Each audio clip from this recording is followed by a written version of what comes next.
好啦，不如我哋輕鬆少少啦，我哋即係玩下啲小遊戲先啦，我哋玩啲快問快答先咧，即係大家輕鬆少少去講啦。好啦，不如就 Harry 你開始先啦。其實我哋簡單準備咗啲問題啦。咁第一條問題咧，到底係邊位叫你哋學武術呢件事嘅咧？我先啊。我係我親戚帶我去學功夫，因為當時即係年輕嘅時候好衝動啦，咁所以咧就經常都喺學校生事。咁跟住我個親戚就覺得啊，咁你既然咁中意喐手喐腳，咁不如我帶你真係正正經經揾個師傅學啦，好冇？咁跟住我就喺我14歲嘅時候就開始學功夫啦。我就係我父親啦，我爺爺啦，因為佢哋都係武術愛好者，所以好細個就慢慢咁樣受薰陶咁樣學習。咁下一個問題啦，相信大家都想知嘅，你哋最欣賞嘅武術家係邊位呢？咁一定係我師傅黃順良先生啦。咁因為佢對我嘅即係影響都好大啊！即係無論係學功夫又好啦，或者係做人處事啊、節物方面，我都喺佢身上即係借鏡到好多嘢。我當然其實香港喺歷史嚟講啦，其實就好多有陣時國內好多好知名嘅師傅落嚟，例如頭先阿 Jerry 佢所提嘅師傅啦，咁啊亦都有詠春系啊，本身我自己北少林系啊，咁其實好多呢一類師傅我都好尊敬，而且去到競賽武術更加好多香港嘅總教練啊，都係我一啲好敬仰嘅老師。下一個問題咧就比較現實啲嘅，俾你揀多次嘅話，你會揀真係好努力去揾錢啦，定係去繼續追自己嘅武術夢呢？我唔係話武術夢揾唔到錢，但係咧始終即係運動同揾錢成日都大家都會有個分歧啊等等噶嘛，係啦。我諗我都會繼續選擇做一個武術嘅運動員，因為即係我自己嚟講係好大分別嘅。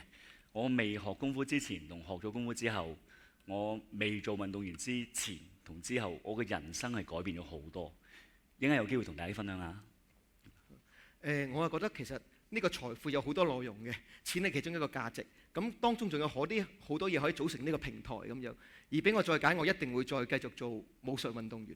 佢當中我諗最緊要就係教識我哋一種好好嘅心學。尤其是而家國家一直喺度講緊好多嗰陣時我哋嘅瑜伽嘅心學啦。其實運動武術都有佢嘅心學喺裏面。其實正正由我有機會退役後，見到好多好出色嘅企業家，其實佢哋只係個載體，唔係透過運動。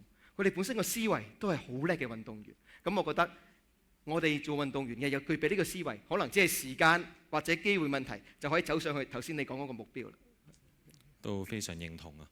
但係咁最近啦，下一個問題就係關於一個主場氣氛嘅感覺嘅事啦。即係好似最近咁啦，香港全運會有好多唔同嘅項目啦，特別手球啦，即係大家都好關注啦。咁喺呢個情況下咧，大家都知道主場館嘅威力有幾大㗎啦。咁但係調翻轉咧，出外比賽咧，嗰個國際視野又係唔同喎。俾你揀嘅話，你中意喺香港比賽多啲啊，定係去外地比賽多啲咧？咁啊，一定係揀喺香港啦。我試過一次喺澳門打世界賽，咁當時就都係百幾個國家嗰種賽事咧。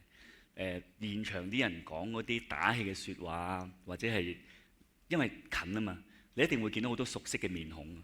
有呢種咁嘅支持咧，其實落場嘅時候個人都冇咁怯嘅。咁同埋啦，你都知比賽一定有起有落㗎啦。咁如果你譬如落後緊嘅時候，你聽到啲熟悉嘅語言咧，咁其實對嗰個心理嘅幫助係好大嘅。我非常之贊同 Jerry 頭先所講啦。我諗一定喺自己主場之利，一定係有好多㗎。包括頭先講嘅，無論係可能語言啊、我哋嘅氣氛啊、支持者啊，就算自己一般生活上慣嘅生理時鐘各方面啊，都會有佔優非常之好嘅地方。咁大家繼續多多支持香港嘅運動啦。跟住阿 Fred 有另外4題。係啦，咁啊，我開始問兩位問題咯。咁啊，第一個問題咧，就想問下兩位啦，你哋玩武術覺得最重要嘅價值觀應該係啲乜嘢咧？呢個你答先。冇，呢啲就冇得啦。頭先阿 Jerry 先答咗4條，跟住我四條先咁樣，係啦，大家以武會友。我諗武德最緊要，其實講緊嘅係我哋個拳頭。喺《詩經》裏面有講無權無勇，即為亂階。呢句説話其實就代表我哋其實個拳頭唔懂得用，會令到社會秩序大亂。咁自細其實你問我最深武術，其實肢體當然係啦，但更加緊要其實講緊我哋當中嘅嗰種武德。呢個德包含好多嘢。其實講緊就係我哋點樣控制呢個拳頭嘅一個力量。其實當你越練得武術越得好嘅時候，其實或者咁講啦，一支槍冇話好與壞，但係你俾賊人可能係打家劫舍，你一個行俠仗義嘅人，佢原來係一個鋤強扶弱嘅兵器。咁究竟你點樣揀呢？我覺得如果我哋冇一個好嘅武德，所以我哋好多時候話未習武時先習德。我諗就係呢樣嘢。而當中你有呢個德行之後呢，其實你更加能夠睇到自己嘅不足啊。因為當你自己越嚟越可能自己驕傲嘅時候啦，其實令你嘅技術只係不停下降。佛家裏面有講一個所知障啦，其實當你越覺得自己好犀利嘅時候，其實前面埲牆越犀利。我諗武術亦都係一個最直接可以行落去睇到，我以為自己驕傲，發覺原來我練唔到呢個 muscle， 練唔到嗰個動作，啲唔好嘅 result 就會出現啦。所以我覺得武術教識我呢樣好緊要嘅價值觀。我覺得即係學武術最緊要就係令我明白咩叫紀律啊，即係自律性好重要嘅。我以前即係有一段時間臨比賽咧，咁都會係即係香港嘅舞聯咧就會送咗我翻大陸，就跟一啲唔同嘅省份嘅省隊學習啦。咁嗰時我就去咗安徽，咁嗰時我去到嘅時候咧，就係我記得係11月度啦，即係都開始凍㗎啦。咁我一直都明白咩叫做紀律啊、自律嘅，但係唔及我喺上面見到一個畫面啊。嗰時我去到嘅時候咧，就係我住嘅宿舍咧就望到個操場嘅。咁個操場咧，朝頭早我哋起身咧，就係佢非常之好嘅。佢一早叫你起身之後，叫你食完嘢會俾你再瞓翻嘅，因為你要消化完之後先再揸乾你啊嘛。所以嗰時咧，我哋去到即係朝頭早起身嘅時候咧，6點零鐘好凍下嘅。我望到操場，我見到個畫面係點咧？就係有啲好細個嘅小朋友。我如果印象中，可能佢哋真係小學1、2年班，但係自己帶住個 timer喺度幫自己計時跑圈，冇大人嘅喎，因為嗰度全部都係嗰啲運動員，即係同香港唔同。國內嘅運動員係要爭取嘅，即係入隊嘅名額啦。咁香港唔同，香港就有少少調翻轉。咁所以我成日見到佢哋啲小朋友咁自律咧，我都覺得好慚愧。哇！原來人哋咁細個都已經培養咗呢種咁嘅性格啦，同埋呢種習慣。所以嗰剎那之後咧，我就都思想有啲改變。即係冇，即係譬如你訓練完之後，你會好攰噶嘛，你都想賴下床啊嘛。但係你見到下邊嗰個都咁啦，喂，咁你冇理由自己比下去噶嘛。所以嗰剎那我就覺得，即係個自律性同紀律係我喺嗰度好體現到啦。好啦，咁啊講起學生啦，咁啊在座有好多大家 potential 嘅學生喎。咁你哋揀學生嘅時候，你哋會揀啲有底子嘅學生啊，定係揀好做呢啲原武術係唔好識嘅學生咧？都可以。好啊。我諗就百貨撞百客啦，即係呢一樣嘢咁樣講。雖然其實應該咁樣講，最緊睇佢目的係乜嘢。你係要競賽嘅，咁你一定要有底子啦。但係反而我會更加中意群體體育。好似今日香港成個大家頭先有講過啦，我哋嘅火炬手，我哋點勝盤火盤嗰個就係阿家朗啦咁樣。去到呢啲精英項目嘅時候，一定要具備真係天賦異稟嘅品質。但係其實我成日講啦，群體體育係更加緊要嘅，佢可以幫成個社會點樣令到我哋醫療系統啊，甚至講好多人留咗嘅一個我哋一啲 soft 嘅 skill， 一啲軟實力喺裏面。例如我哋無論民族心啊等等啊呢啲逆境自強嘅心，係透過運動做得到。如果你問我嘅，我會比較中意揀後者，因為運動其實好多人以為淨係強身健體，但係緊要係令呢個人點樣有 resilient 嗰個韌性更加緊要。喺今日無論生活任何嘢都咁緊要嘅時候，運動真係幫得到大家呢一個忙嘅。咁而透過可能好多我哋講心理學啦，但係喺武術嚟講，其實唔單止淨係調整你嘅心理，而且仲可以你有文學啦，佢可以係醫學啦。佢可以頭先我哋講嘅一啲傳統文學啦等等，佢個範疇好闊好廣，我覺得可以令我哋呢個中華文化再擴大好多。咁我覺得希望有機會喺後者更加幫到手，做多啲嘢。Thank you。Jerry 咧，其實而家學武嘅人咧，就真係數量比以前少咗都幾多下。咁好多原因嘅，咁所以咧，如果你問我，最緊要得教就得㗎啦。最緊要得教得，所以我都好希望咧，大家咧即係喺唔同範疇咧都可以鼓勵下你身邊啲朋友啦，試下俾下武術一個機會，去了解下真正嘅武術同你哋所想像係好大分別嘅。即係好多人以為淨係見到拳腳功夫啦，見到我哋點喐啦咁樣，但係其實唔好忘記動作後邊有想法嘅。點解要咁做？點解唔好咁做？佢下邊有一個系統嘅，唔同門派都有唔同心得，所以有啲人嚟學功夫咧，開頭都係諗住我都係體驗下嘅啫。我想知道乜嘢叫做綁手，咩叫攤手啊？當佢學咗個動作之後，如果佢再擺多少少時間，佢就會睇到後邊嗰套哲學喺度。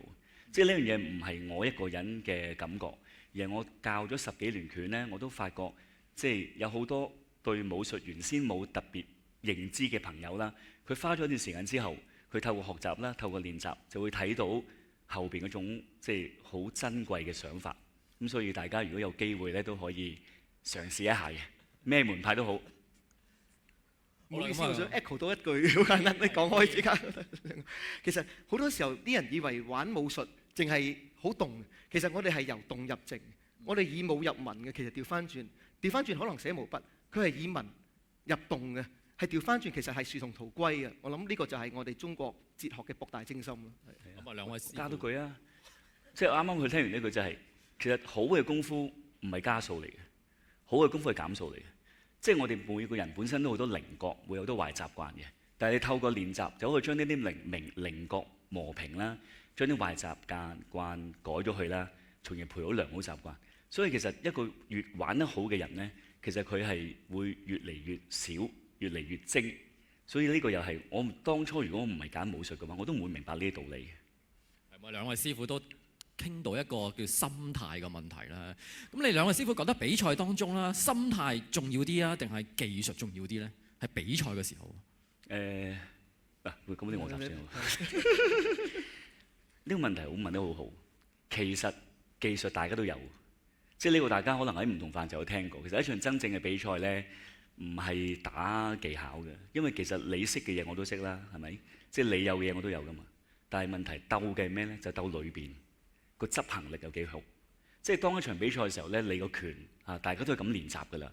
即係你諗下佢嚟當單車又好啊，跑步又好，踢波都好，其實個硬件係一樣嘅。但係取決於就係嗰個參與者嗰個心態同埋平時訓練嘅時候，有冇幫佢建立咗一種心理質素出嚟。即係頭先我講過咧，有時比賽你都唔係咁順風順水㗎嘛，一定有嘢發生嘅。以我自己為例咧，我試過有一次臨打大賽啊，打大賽嘅時候，我傷咗。即係我係膊頭受傷啦，咁就當時嗰一刻個隊醫同我講，其實你唔使諗㗎啦，你可以走得㗎啦咁樣。咁但嗰時我就特登喺香港 quit 咗份工去比賽㗎喎。咁我梗係唔甘心啦，即係受傷而呢個理由我自己都接受唔到。你話喺台上受傷冇所謂啊，但係喺訓練期間受傷，我覺得好唔值喎。咁跟住我就同個隊醫講：喂，有冇辦法？我知道中醫好犀利嘅。即係西醫雖然話未必得啫，但係你哋隊醫有冇計先？咁咧個隊醫就話：咁又唔係冇計嘅，不過可能你要就一就，大家配合一下。我未受傷之前咧，我打順裝嘅，即係我右手喺前邊嘅。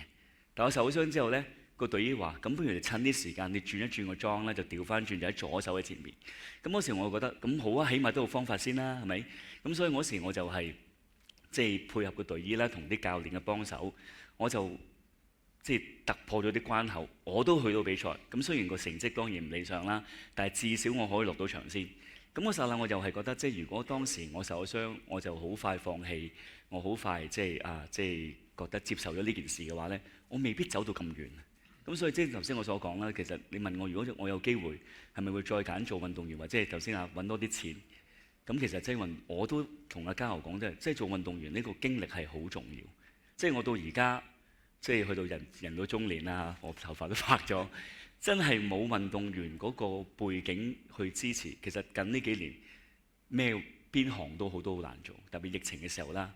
疫情嘅時候啊，我哋都望住個天嘅啫嘛。咁嗰時就係如果我冇嗰種運動員嗰種底氣咧，咁可能我而家都未必坐喺度同你講緊嘢，因為我轉咗行。但係問題就係我覺得，即係有啲嘢捱到就定一陣先啦，捱到就另一個天空嚟。我好認同，亦都不過我有個條件前設喺前面。去到世界賽其實個 assume 技術係差唔多。你話好 extreme 地好遠係冇可能嘅一啲。咁當然頭先講呢個眾拍之間嘅水平，咁一定係心態嘅。我記得我有一次又係03年喺澳門打世界賽，我臨上場前1分鐘隻腳抽筋。喺我哋個項目嚟講，其實因為我哋係抽籤㗎嘛，當你上唔到場你就嗰一年你就拜拜㗎啦。而且唔單止你仲會影響成個大家知當年啦，講20幾年前香港嘅體育發展，每個項目可以攞分定，而家都係咁。但係如果你個成績攞唔到，其實影響你成個項目，壓力好大。咁但係好快啦，因為平時就有一啲我哋運動心理學嘅專家同我哋訓練啦，有啲表象啊等等呢啲。我即刻問，究竟係我精神上啊定肉體，即係 physically 定係 mentally？我發覺應該係好緊張，精神上休息得唔好。咁我哋平時有表象嘅，我即刻將平時可能啲五官，例如啲嗅覺啊、味覺肌肉放鬆翻出嚟，嗰下係即刻隻小腿唔抽筋，跟住我上場去訓練。咁嗰個 case 都俾我哋嗰個運動心理學家都當係一個 good case，因為平時真係花好多時間去訓練。所以講心態好緊要嘅。好簡單講啦，其實無論我哋做人做事、商界、體育界都好，好多時候我哋嗰個心態就係我哋好中意去管一啲我哋係管唔到嘅嘢，例如裁判打幾多分，對手會唔會失手，或者點樣各方面。其實呢啲係好影響我哋嘅 performance。但係我哋一個即係絕對係elite運動員啦，過去呢啲精英運動員，我哋係要去 focus 翻自己個集中，例如我熱身熱好啲。假設我哋綁對鞋帶都要綁好啲，啲兵器整好啲。原來有好多嘢你可以忙都未忙得過嚟嘅。所以我講心態其實唔單止上場，喺場前同落場前係成套都要好好地去溫得順，你成個 perform 先會更加好。好啊，咁啊兩位師傅都講咗啲受傷嘅經歷咯。咁啊，除咗受傷嘅經歷之外咧，兩位有冇啲比賽比較難忘嘅經歷可以大家分享下咧？難忘嘅都幾多。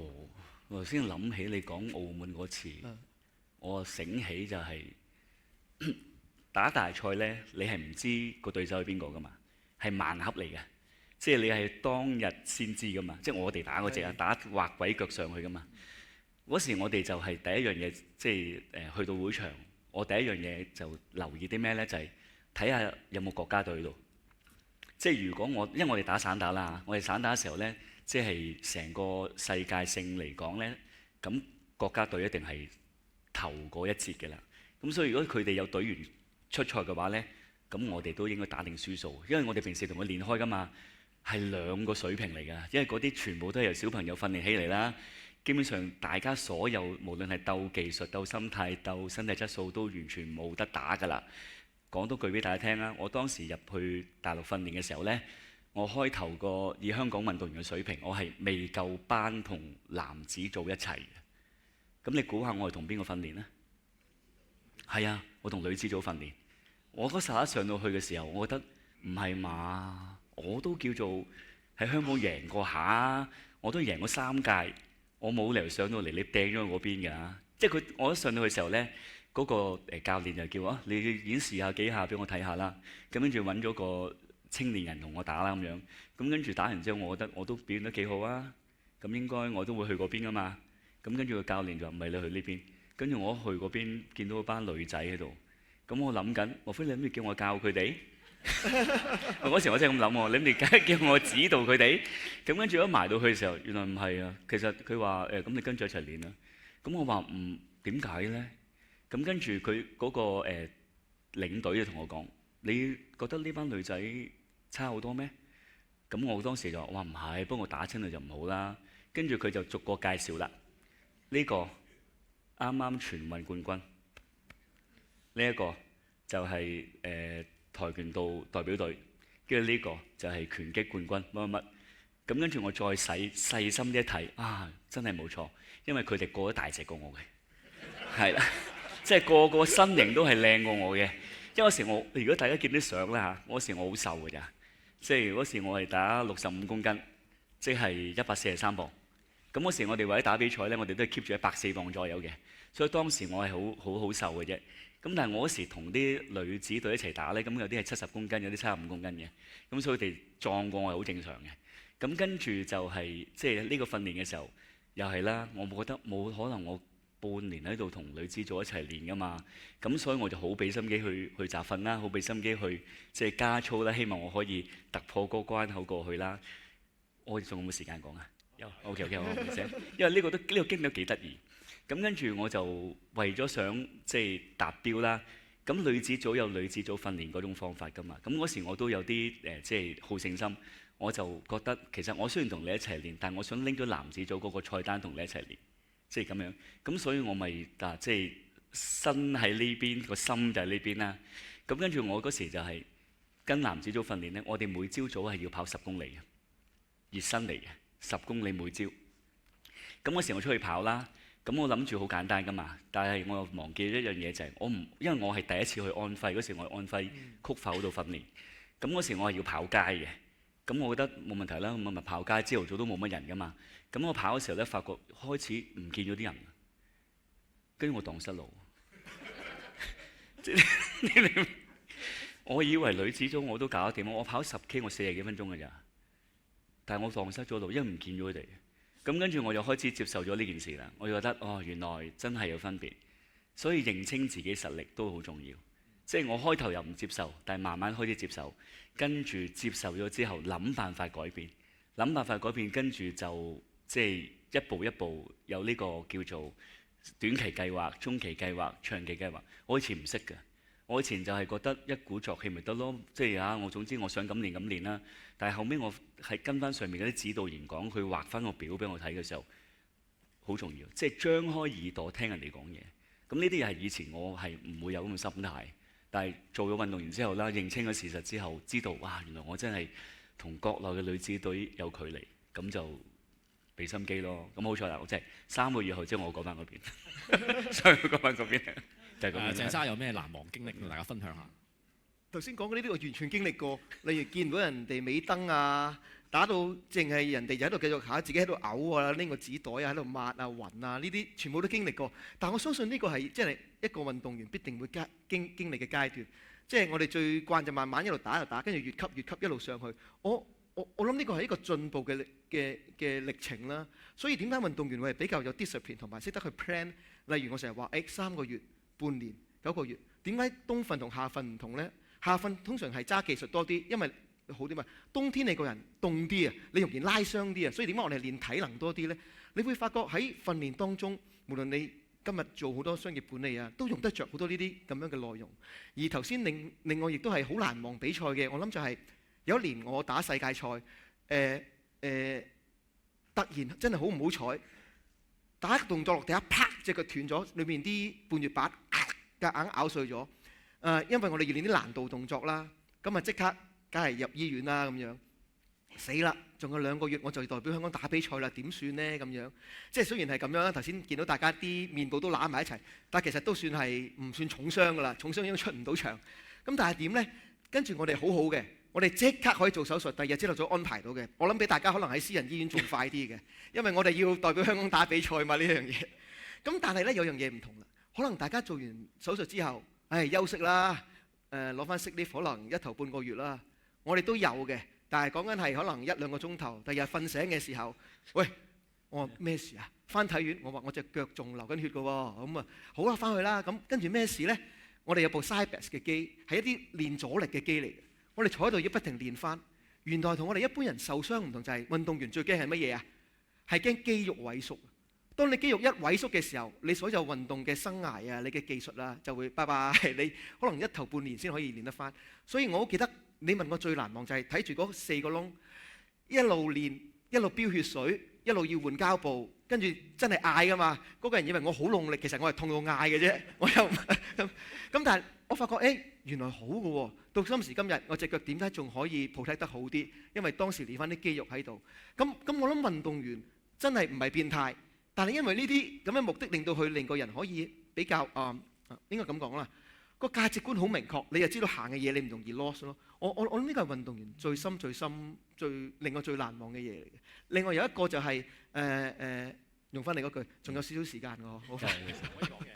喺我反而最難忘係我喺我15歲做運動員。嗰陣時係準備入青少年隊，係夜晚係我爸爸幫我訓練。我12點鐘因為收工後，唔知有冇人住東區啊？我喺筲箕灣喺東廊底下嗰個足球場度訓練嘅。咁我嗰陣時練個動作係跳高落地下，land 搭落地下叫做旋風跌撲咁樣。我哋冇 map 嗰啲，咁啊練得好幾次啦。點知練下練下突然搭傷嗰條腰，我係成個星期瞓喺張床度起唔到身嘅，食飯啊解決全部喺張床度。咁我嗰陣時真係唔係專業隊啦。跟住阿爸爸入嚟，家豪嚟緊就嚟比賽啦，你仲打唔打比賽？我話唔打啦，爸爸，我真係想放棄。跟住我爸爸平時講嘅嘢，起碼半個鐘1個鐘係完全唔使稿嘅。佢突然好精要同我講：爸爸尊重你嘅決定，不過你諗下，你為乜嘢今日瞓喺呢度？真係10零個字勝過千言萬語嗰下，我感覺到。咁大家都知認識朱自清啦。我瞓喺間房嘅時候，佢喺個廳行入嚟啊嘛。當佢講完呢番説話走嘅時候，個廳係光噶嘛，我哋背影，不過佢冇拎個金入嚟探病喎，佢係淨係就咁走咗去喎。咁我嗰陣就覺得係喎，我為乜嘢咧？個動作其實練成功咗㗎啦已經。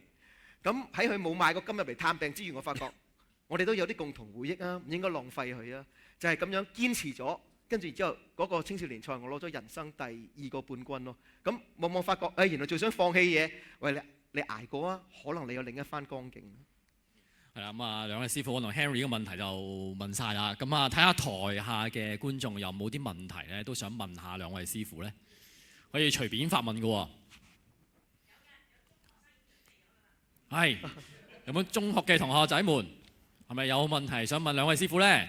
我哋台下有人遞個咪俾大家。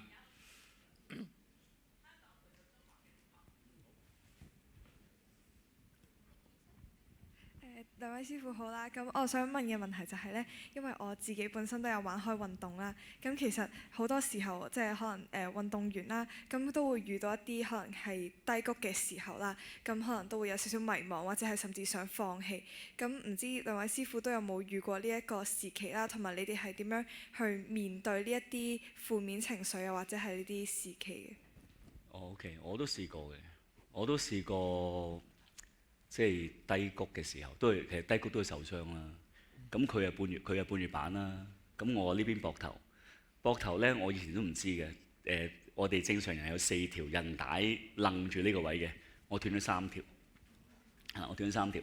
咁跟住嗰時又係大賽在即，咁個醫生即係我哋嗰時又係商量究竟開唔開刀，但係一開刀就唔使打㗎啦。咁所以嗰時我哋又用啲土法處理咗佢，揾塊板夾住啊。係啊，揾塊板夾住。咁跟住就打獨臂刀咯，係啊，嗰時係真係年輕就任性啦，咩都試嗰時。咁即係答翻同學先啦，即係話，喂唔好意思啊。同學問我點度過低谷，嗰時我都試過就係即係受傷，跟住係啦，我問我自己就係我打比賽為咗啲咩先？其實我想贏，咁我想贏，我有幾想贏咧？嗰時我就不斷問自己啲問題，即係定咗一個好清晰嘅目標俾自己，就係第一步嚟嘅。咁當你有咗呢一個目標，即係有啲人打比賽唔一定係要贏噶嘛，有啲人可能係淨係想參與呢件事，有啲人又就係話我想睇下自己去到幾遠，你會有100個原因嘅。咁但係我就係比較清晰嗰啲，就係我覺得我想知道自己贏唔贏得到。咁所以嗰時我就係當然啦，打比賽你唔係全勝噶嘛，咁你都有贏有輸噶啦。咁所以我每一次都係望住個結果嚟去，即係望住一個目標咧，即係一個目標。我希望做到嗰個結果出嚟。咁所以嗰時我就係，因為我哋開頭練咧喺香港絕對唔專業嘅，即係香港其實我哋做搏擊運動員咧都幾難行嘅條路，因為我哋講緊20幾年前啦，即係2000年左右嘅時候咧，係政府嗰個支援唔係太多。同埋，因為散打都係當年嘅新興運動嚟嘅，即係如果大家即係可能唔係太了解嘅話咧，其實2000年前係冇呢個散打運動嘅。但係因為當時就係即係國家啦，就想喺08年嘅時候咧，就將散打即係佢哋有想即係舉辦奧運嘅計劃，所以就要搞啲示範項目㗎嘛。咁如果係作為主辦國家咧，佢有3個示範項目可以推廣嘅。咁散打就其中一個，咁但係佢仲要過好多關嘅。所以嗰時咧就係有中央政府支持啦，咁香港政府配合，就變咗我哋有民間，我哋有錢去做呢件事，咁就變咗去搞咗好多唔同嘅類型嘅比賽啦，咁我哋就可以參加咯。咁嗰時因為民間參與咧，就變咗個訓練嘅方法就真係好土炮嘅。我嗰時我仲要翻工啊嘛，咁嗰時我點練咧？嗰時我住喺灣仔，但我筲箕灣翻工，我朝頭早咪灣仔跑去筲箕灣咯，我放工就筲箕灣跑翻灣仔咯，因為你冇時間練啊嘛。嗰時我就跑完之後，我喺個廁所沖涼就做嘢。不過好彩當時個老闆都體諒嘅，佢都明白，就覺得呢個年青人都幾有 heart 喎，咁咪有我即係俾我用呢個方法早啲走，就朝頭早成身汗翻嚟咁樣。咁嗰時就望住一個原因就係我想贏，同埋都有個夢想就係我想打港隊。即係打港隊係一個即係對我嚟講嘅人生係一個好大嘅轉變嚟嘅。我唔同嘉豪，我讀書好差嘅，即係我可能我哋做呢啲運動員啦，即係特別搏擊運動員咧，我哋都有若干程度上嘅學習嘅，有少少難度嘅，即係我哋都坐唔定嗰啲嚟嘅。咁所以變咗咧，正途嘅學習唔得，但係我就用咗另外一個方法去學習，就係用搏擊啦、功夫啦、武術啦，唔同嘅範疇去變做而家嘅我咯。所以我而家睇翻轉頭嘅話，即係我可以有機會喺度同你分享我呢啲心得，我都覺得自己好開心。即係所以再問多次，一定係運動員。我喺答同學嘅問題前，我想答咗阿楊師傅個問題先。多謝你頭先咁鼓勵我。其實我讀書一啲都唔好，呢度全部都係專家。我會考3分，我中文係揸槍嘅。當年你多過我。而家你冇咗會考呢樣嘢，但係其實因為透過運動慢慢令到我讀北京體育大學，跟住我2個 master， 其中一個就係中國社會科學院嘅現當代文學。跟住呢啲其實體育重鑄咗我嘅人生。因為我記得爸爸教我，佢話武術其實好有文化。我哋西遊望月、雁落平沙，你冇文化，你體會唔到個意境。我哋中國好多藝術都係用意境，但係點樣從你生活入個意呢？你需要有一啲造紙。我諗就係透過文化嗰方面可以啦。咁我好快答咗，因為我都主力應該要答翻你個問題先。咁其實人你做乜嘢都會有壓力嘅。喺我自己嚟講，我可以同你分享少少經驗。我會從我學武、習武到傳武。呢個係想講咩呢？你嘅定位啊！你唔好你啱啱係諗住學武係玩嘅啫，但係你想有個傳承嗰個心態，你就好大壓力嘅。你要分開自己3個唔同 tier，去分清楚究竟我而家做緊乜嘢，你目標先容易明確。咁頭先呢個大朗之前啦，咁之後啦，我送一條 formula 俾你。頭先你一開始講第一句，你話你都係一個運動員，其實我都係一個運動員，由口背完個完，但係今日我係完成咗個完啦，運動完結咗啦，所以退役啦。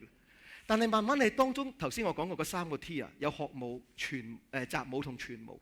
慢慢你覺得運動好好，你想將佢推廣俾人，特別係我裏面逆境自強嘅嗰種模式，你會發覺自然而然，你除咗攞成績之外，你有多一個使命。希望大家明白呢個就係推廣運動、推廣正能量。我由頭先嗰2個運動員變成圓形個圓，就係咩啊？圓夢個圓啊！呢個係我夢想，運動員啊！我做到第3個唔同嘅角色。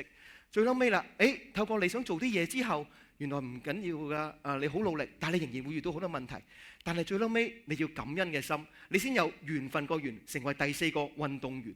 你有呢4個緣喺裏面，就係消防員個緣啦、完結個緣啦、圓夢個緣啦，同埋緣分個緣。咁我相信你有呢4個 formula，你匹咩落去都好啦，你遇到咩問題都係迎刃而解嘅。咁希望可以送俾你啦，希望喺2025年能夠俾到你2026年一個好好嘅開張。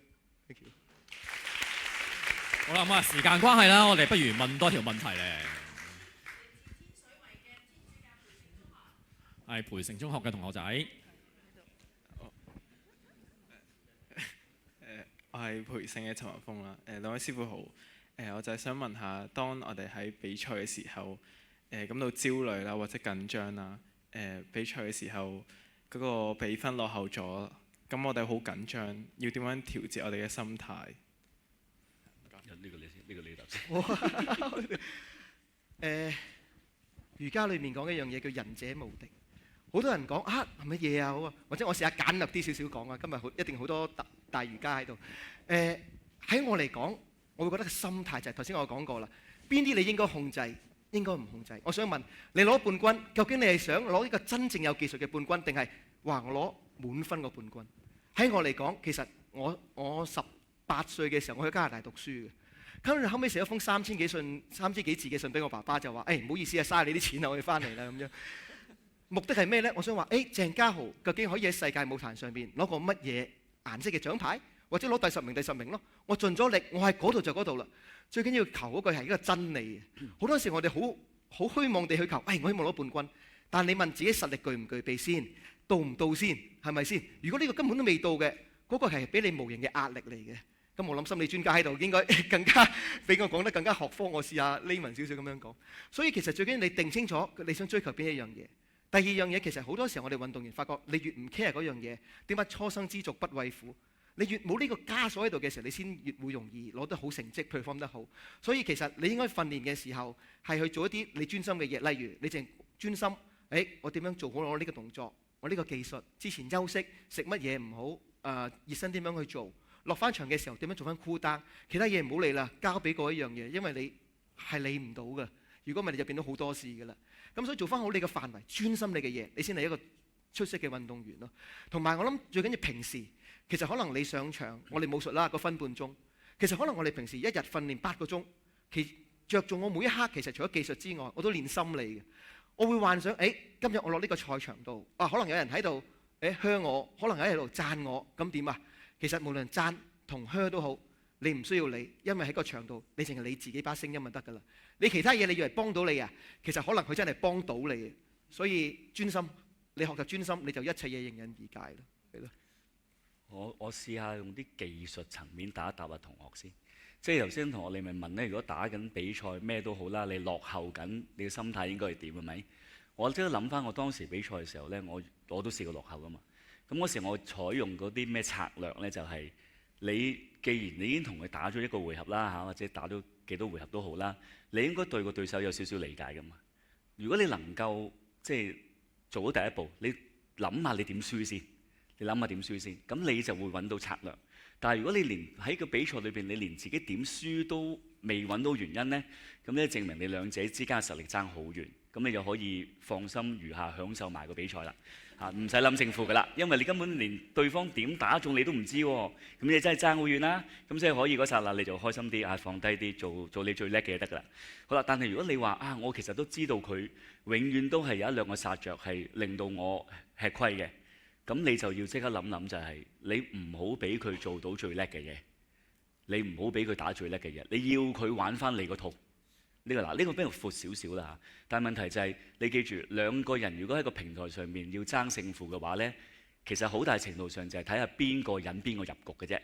即係話，如果一個係打長距離嘅，打長距離好叻嘅，咁你咪逼佢打短距離咯。咁如果對方係打短距離好叻嘅話，你咪同佢拉開嚟打咯。即係話其實呢個心態你一定即係呢個大家都聽得明㗎啦。但係問題就係你首先要喺個台上邊，你要評估咗你同對方嘅實力嗰種差距先。當你能夠評估到你哋原來我哋爭呢啲嘢嘅時候咧，你要識得轉咯。咁呢啲就係即係我哋呢打多你就識㗎啦。咁即係當然即係理論歸理論啦。上到台咧，如果你係即係啱啱初階啱啱開始參與嗰啲咧。咁呢個要求就未免太高啦，因為通常開頭比賽嗰啲朋友呢，你係淨係聽到自己心跳嘅啫，你其他咩都聽唔到嘅。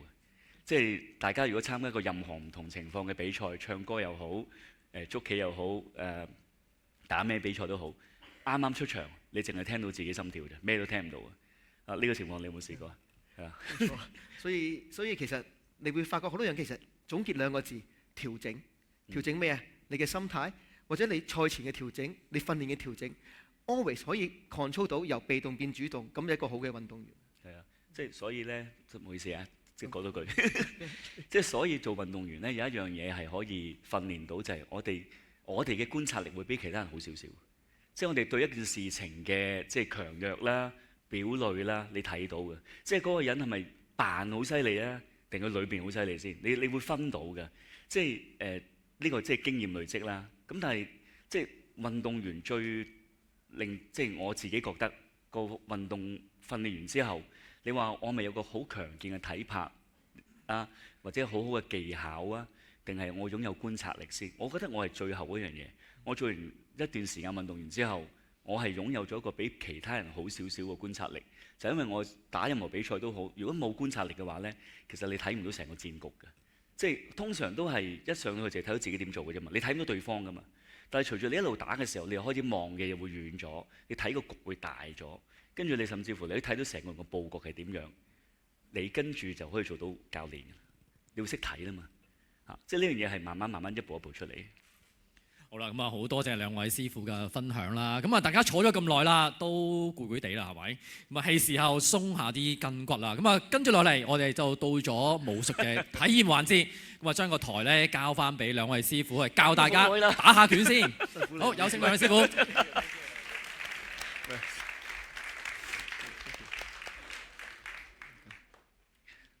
我先 OK 喎。好，咁我諗大家都坐咗成個鐘啦，咁不如大家起身，我哋好唔好啊？我哋唔使做啲好複雜嘅嘢嘅，但係其實唔複雜先係最難做嚇，即係真㗎。即係如果我係教大家打關鬥嗰啲咧，反而嗰啲真係唔難，嗰啲硬技巧嚟嘅啫。好嗱，咁啦即係我諗大家都唔係好認識我啦。咁我本身就係一個詠春嘅師傅啦，即係嗰個現代，我有詠春教練，我係教詠春拳嘅，咁所以我不如而家借少少時間教大家做幾個詠春動作好唔好啊？即係我諗大家應該都喺唔同渠道咧都見識過咩叫詠春拳，咁但係咧永遠電影同現實都有好大落差嘅。大家睇到甄子丹先生做嗰啲咧，就你可以暫時忘記咗佢先，係啦，好啦，嗱咁講詠春拳，大家睇電影嗰啲全部都係見到動作㗎嘛，係咪？但係詠春拳有一個好得意嘅地方嘅，就係佢要我哋做好第一件事，先至再講動作。咁呢一個第一個技巧係咩咧？我哋學下點企先好唔好啊？嗱，企即係大家聽都想揾嘢掟我㗎啦，企都要教，係啊，企要教嘅。因為嗱，而家大家就咁站立嘅時候咧，我哋作為都市人咧，你一定會有好多唔同嘅陋習嘅，就係可能會側咗啦，側咗呢邊啦，係咪？或者烏咗前，或者挨向後㗎嘛，係咪？好啦，大家有冇聽過詠春講一個理論叫中線㗎？中線唔單止淨係講你面前呢條中線，呢條中線仲可以泛指變為一條中軸，去貫穿我哋嘅人嘅身體。呢個大家聽得明啦？所以好啦，如果你橫切面見我咧，你見唔見到我嘅人而家係直嘅？係啦，嗱呢個直咧就唔係我刻意做出嚟嘅，我養成一個習慣，你就會企直個人嘅啦。就要將個胸口拎起，係啦，冇錯，大家即刻高2寸，係啦。嗱，將個胸口拎起咗之後咧，你會唔會覺得你個後背扯住啊？好啦，呢個時間個肌肉個張力就會令到我哋好似有塊板咁夾住咗自己，你個人而家就叫挺直啦。好啦，直咗之後咧，我哋又可以試下將雙腳拍埋啦，係啦，冇錯。嗱，而家大家精神咗好多，即係同我教拳一樣，精氣神。最緊要第一樣嘢就係要望落去精神。好，跟住大家試下將兩個手啦擺喺胸口呢個位啦，冇錯，係啦。好，跟住將膝頭哥微曲，嗱好，唔好做住。微曲唔等於全樽喎，微曲即係話我將膝頭哥微向前得㗎啦。好，我做個錯嘅俾大家睇先，大家千祈唔使咁低，千祈唔好咁低。我哋唔會將身體嘅壓力擺晒膝頭哥度㗎嘛。所以我哋將個膝頭哥微曲，跟住大家試下將腳尖打開，腳踭再打開，係啦，冇錯。嗱，呢一個呢，你哋已經學咗詠春㗎啦。呢個就係詠春拳一個好出名嘅站立方法，就叫做二字鉗羊馬。二字鉗羊馬，嗱，大家而家唔需要刻意將個腳尖向內咬，唔需要嘅。其實二字鉗羊馬係個形容詞嚟嘅啫。佢係代表有前面一位朋友望住我，佢覺得我而家呢個形態好似鉗住隻羊，佢係形容詞嚟嘅，佢唔係動詞。俾大家明白。如果咧大家屋企有養狗，你就知啦，狗都鉗唔到嘅，即係呢個動作。所以何況講隻羊？所以呢個動作咧，其實就係令到我哋有一個站立嘅優勢，站立嘅優勢。嗱，好簡單啦。如果我咁企嘅話，你覺得對方一推我，我會唔會向後反啊？好大機會啦，係咪？好啦，如果你唔想反嘅話，你咪覺得咁我攬闊啲咪得咯？但係攬闊啲嘅話，你個人嗰個運動性咪即係降低咗啊？係咪？我點樣進攻我都會反㗎咯。所以其實我哋咧只需要有一個膊頭咁闊嘅情況就 OK 嘅啦。好嗱，時間關係啦，我唔做啲深嘅嘢啦。嗱，我試下大家而家將左手擺喺前邊，係啦，右手擺喺胸口度，係啦。好，睇下大家嗰個雙手協調能力有幾好先啊！睇下聽唔聽得明呢句説話？前手落後手出，係啦，前手落後手出，係啦，前手落後手出。好啦，嗱，大家試下將個手踭沉翻少少。好啦，我做個錯嘅俾大家睇先啊！我哋唔會打直嘅手嘅，我哋唔會打直嘅手嘅。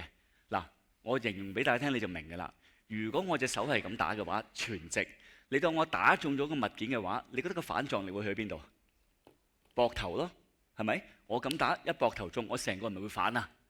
好啦，咁如果要解決咗呢個反撞力嘅問題，咁我哋要點算啊？你將個手微曲咪得咯，係咪？我微曲嘅時候，我就算擊中咗物件，個反撞力咪落地下咯。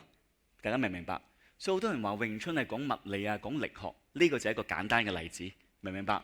好啦，我哋試一試再嚟，前手落後手出，前手落後手出，前手落後手出。係啦，前手落後手出，係啦，好，再嚟，慢慢嚟， 1、2、3、4、5、6、7、8、9、10，好，搞掂。好啦，大家已經學咗詠春拳嘅1/10啦。嗱，咁點解我話詠春拳係啱啱大家學咗1/10呢？講你都唔信。其實成套詠春拳呢，嗰個進攻嘅組件啊，或者係進攻嘅核心呢，得一個嘅啫，就係呢個動作。我哋冇其他進攻方法㗎啦，我哋淨係得呢個嘅啫。所以簡單啲嚟講就係，其實詠春拳唔係要你做複雜嘅事，佢要你做簡單的事。簡單嘅事呢，先可以喺複雜嘅環境用得到。反而即係唔知大家明唔明白？如果一個環境好複雜，有壓力嘅出現啦，有對手嘅出現，你做啲好複雜嘅嘢，其實就係同自己開玩笑，係咪？所以呢個就係一個簡單詠春嘅思維同邏輯，得唔得？好多謝大家。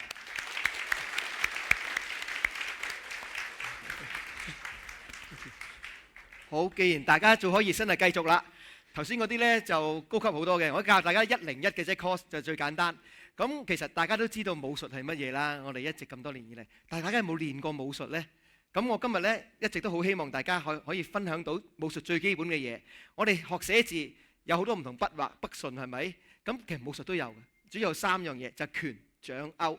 今日希望大家學識就可以落山㗎啦。咁麻煩大家係啦，一齊拎一隻手係啦，同隔離 high five 下好唔好？好 ，thank you，high five 下係啦，大家鼓勵下隔離左右係啦。咁啊，一嚟可以做下少少熱身 ，OK？